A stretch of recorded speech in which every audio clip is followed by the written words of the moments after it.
जय गुरुदेव।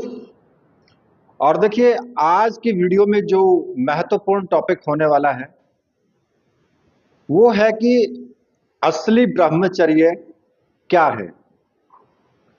देखिए, बोल तो सब लोग देते हैं कि जी ब्रह्मचर्य व्रत का पालन करो, आप इतने दिन साधना करो, या आप ऐसा ऐसा जो है मतलब एक उपाय कर लो, 11 दिन करो, 10 दिन करो और ब्रह्मचर्य व्रत का पालन करो। अब वास्तव में ब्रह्मचर्य असली जो होता है वो होता क्या है, आज इसी टॉपिक पर चर्चा होगी। ठीक है, वीडियो को पूरा देखना क्योंकि ये वीडियो आपके लिए इंपॉर्टेंट है। दूसरा, मैं उन लोगों से एक बात और कहना चाहता हूं जो मुझसे अपनी समस्या का समाधान पूछते हैं व्हाट्सएप पर। वो क्या करते हैं कि अपनी समस्या उन्होंने बताई और मैंने उनको समस्या का समाधान बता दिया, भाई आप ये करो, आपकी समस्या सॉल्व हो जाएगी।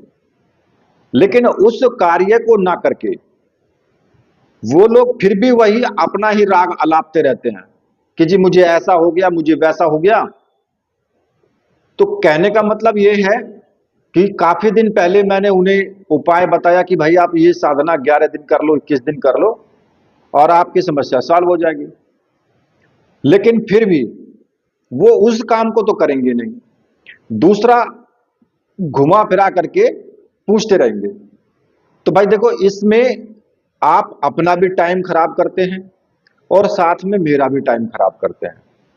क्योंकि जो मैंने आपको एक बार बता दिया, मैं दोबारा भी आपको वही बताऊंगा और वही आपको करना है, तभी उस समस्या का समाधान भी है।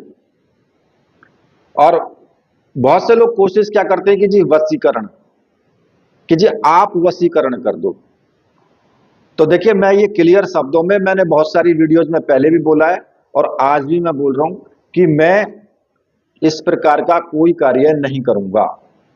ठीक है, आप चाहे मुझे कितना भी लोभ लालच दो, कुछ भी करो, लालच मुझे इस चीज का है नहीं। सीधी बात है, मैं साधनाएं करवाता हूं, साधनाएं करो, उपाय बताता हूं, उपाय करो, खुद करो। ठीक है, तभी तो तुम्हें भी आध्यात्म के बारे में ज्ञान होगा कि वास्तव में हमारा जो सनातन धर्म है उसमें वास्तव में आध्यात्मिक है क्या चीज। ठीक है, तो ये मुझे तो बोलना था। अब बात आती है असली ब्रह्मचर्य की। देखिए, जिस पर आज के जो युवा हैं उनको सबसे ज्यादा भ्रम है कि भाई वास्तव में ये ब्रह्मचर्य होता क्या है, जो असली है। क्योंकि ये सीधे लोगों की मानसिकता और जो जीवन है उसकी सबसे मूल ऊर्जा से जुड़ा हुआ है। अब यहां पर सबसे जो मेन टॉपिक आता है और जो एक मिथक भी है कि ब्रह्मचर्य का मतलब सिर्फ दमन है क्या, दमन करना अपने आप को। देखिए, समाज में ये एक बहुत बड़ी गलतफहमी है कि ब्रह्मचर्य का मतलब विपरीत लिंग से जो भी कोई स्त्री पुरुष है उससे दूर भागना। आप ये समझते हैं कि भाई हमने ब्रह्मचर्य व्रत का पालन किया है, हम आंख बंद कर लेंगे, हम किसी स्त्री की तरफ देखेंगे नहीं, हम किसी पुरुष की तरफ नहीं देखेंगे। ठीक है, दूर भागेंगे उनसे, या जो अपनी अंदर से जो इच्छाएं हैं उनको जबरदस्ती दबाएंगे। यही सोचते हैं ना, यही गलतफहमी है समाज में। क्योंकि मनोविज्ञान और आध्यात्म दोनों इस बात को मानते हैं कि अगर आपने अपनी इच्छाओं का मतलब दमन किया, उनको दबाने की कोशिश की, तो वो इच्छाएं भयंकर रूप धारण कर लेती हैं। आपने अगर पढ़ा हो तो भागवत गीता में भी साफ लिखा हुआ है, श्री कृष्ण जी कहते हैं कि जो मनुष्य शरीर शरीर से जो तो इंद्रियों को रोक सकता है, वो भाई अपना जो शरीर है उससे तो हम इंद्रियों को रोक लेंगे, लेकिन मन ही मन उसका स्मरण करता रहेगा। और ये पाखंड है।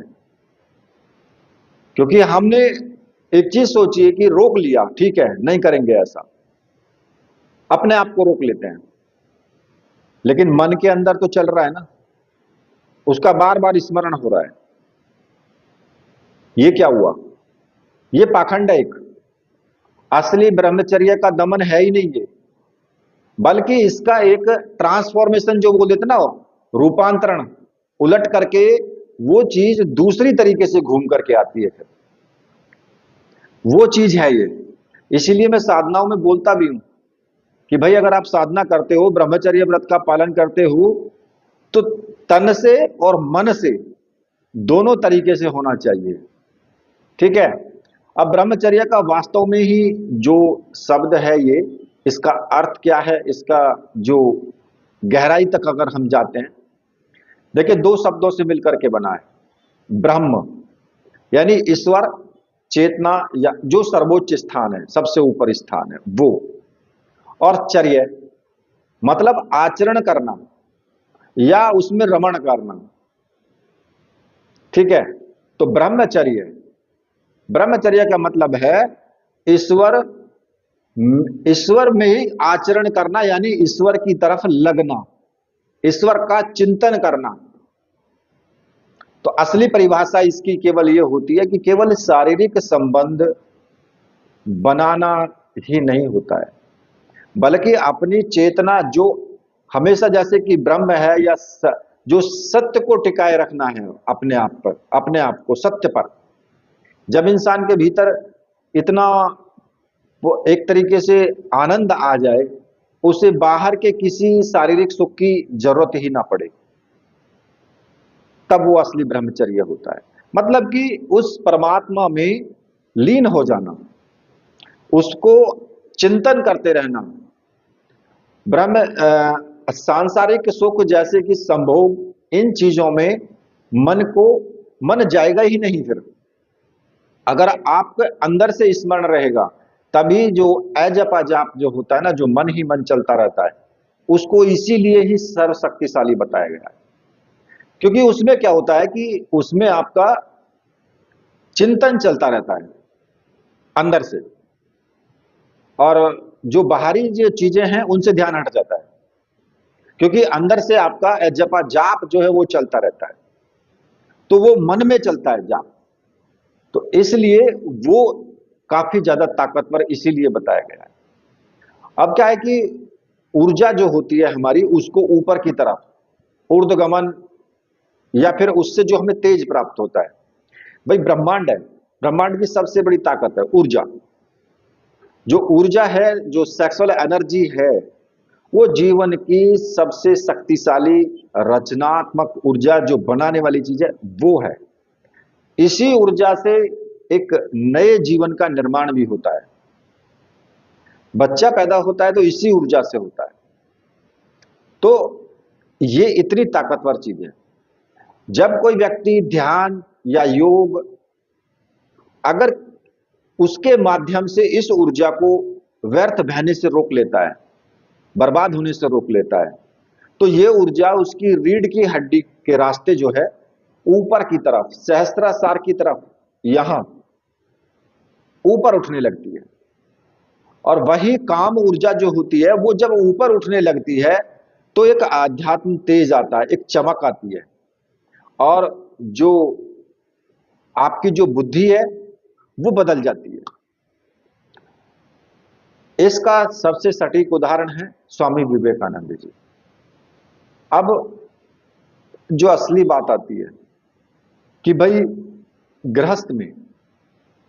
गृहस्थ जीवन में असली ब्रह्मचर्य कैसे संभव है। भाई अगर इतना कुछ होता है, मन पर तो कंट्रोल नहीं होता है, तो अब असली ब्रह्मचर्य फिर कैसे संभव है वहां पर। देखिए, लोगों को लगता है कि लोग जंगलों में जो रहने वाले सन्यासी हैं या फिर दूसरे योगी सन्यासी हैं, वो ब्रह्मचर्य हो सकते हैं। ये पूरी तरह सच नहीं है। क्यों? राजा जनक जैसे महान ज्ञानी थे, गृहस्थ रह करके वो पूर्ण ब्रह्मचारी थे। यदि कोई व्यक्ति अपने वैवाहिक जीवन में प्रेम, सम्मान और संयम के साथ रहता है, तो उसका मन 24 घंटे वासना के विचारों में नहीं लगता है।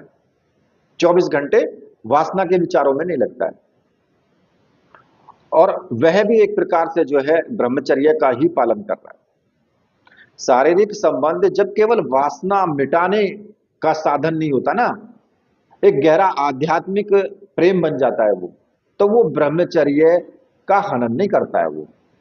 देखिए, संतान ग्रस्त व्यक्ति के भी होती है, वो भी संभोग क्रिया करता है, तभी तो संतान पैदा होगी। लेकिन ग्रस्त में रह करके भी ब्रह्मचर्य रहना, ब्रह्मचर्य का मतलब है कि पूर्ण रूप से उसकी तरफ आकर्षित होकर के उसी में समा जाना नहीं है। मतलब कि आप अगर पूरी तरीके से वासनाओं में ही घिर जाएंगे तो वो ब्रह्मचर्य नहीं है।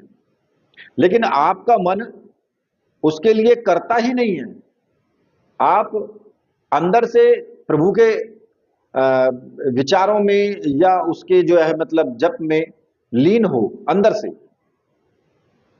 तो फिर वासना का तो स्थान ही नहीं है फिर वहां पर।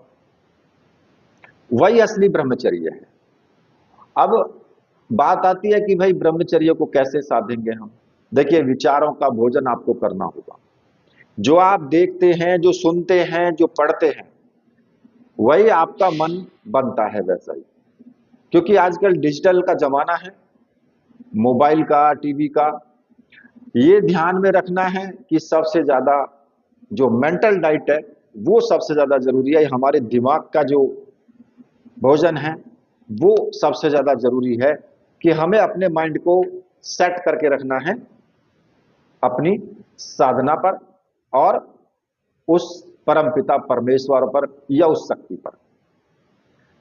अब ध्यान के बिना ब्रह्मचर्य असंभव है, क्योंकि ऊर्जा को अगर सही दिशा में सही चीज से कोई दिशा देता है ना, तो वो भीतर से जो खालीपन है उसको भरने में मदद करता है उसको, ध्यान जो है।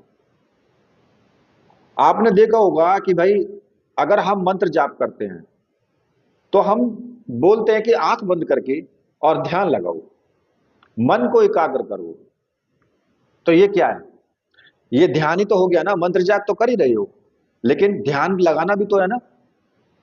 तो इसीलिए ध्यान लगवाया जाता है। जब आपके पास जीवन में कोई बहुत बड़ा ऐसा कोई लक्ष्य नहीं होता है, तो आपकी सारी ऊर्जा उसी दिशा में बहने लगती है। जब प्रभु की तरफ बहने लगती है तो वासना जो है वो खुद ब खुद शांत हो जाती है। अब मैं ये भी नहीं कहता कि भाई आप ग्रस्त व्यक्ति हो तो उसको पूरी तरीके से ही नकार दो, नहीं, क्योंकि आप गृहस्थी हैं। अगर आप बिल्कुल एकदम वासना से या बिल्कुल एकदम उस चीज से अलग ही हट जाएंगे तो फिर आज के युग में गृहस्थी का तो फिर कोई मतलब ही नहीं रह गया। जो आपके साथ आई हैं या आया है, जो भी हैं, पति पत्नी हैं, फिर उनका तो कोई महत्व ही नहीं रह गया। हाँ, प्रेम होना चाहिए, प्रेम सबसे महत्वपूर्ण है। प्रेम करो, समय समय पर जो शारीरिक इच्छाएं हैं वो भी होती हैं, लेकिन बिल्कुल ही उनमें डूब जाना ये गलत है। ठीक है? तो देखिए 99% लोग जो है इस चीज को नहीं जानते, जो मैंने आज अभी आपको इस वीडियो के माध्यम से बताई है। तो इसलिए इस चीज को समझो। वीडियो आपको अच्छी लगी है तो वीडियो को लाइक शेयर जरूर करना, चैनल को सब्सक्राइब कर लेना और मेरे साथ बोलिए, बोलिए वीर बजरंगबली हनुमान जी महाराज की जय। बोलिए मेरे परमहंस गुरुदेव की जय।